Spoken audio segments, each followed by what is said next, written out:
છે ભીંડાનું શાક એટલે મારું ફેવરિટ શાક. કેવી રીતે બનાવ્યું બટા? જો પહેલા સૌથી પહેલા તપેલી લીધી, મતલબ આ લીધું યુટેન્સિલ, અને પછી એમાં 4 પાવડા તેલ નાખ્યું, પછી થોડીક વાર ઉકળવા દીધું, પછી રાઈ નાખી, જીરું નાખ્યું અને મેથી નાખી, પછી એ નાખી એટલે પછી પાકી ગઈ, અને પછી થોડોક ભીંડો નાખ્યો. ભીંડા પછી લાલ મરચું નાખ્યું, હળદર નાખી, પછી આ લસણ મરચું મરચું નાખ્યું અને મીઠું નાખ્યું.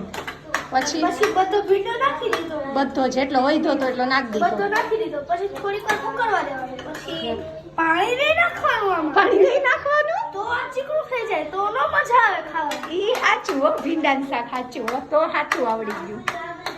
પછી થોડીક વાર ઉકળવા દેવાનું, પછી નીચે દઈ દેવાનું.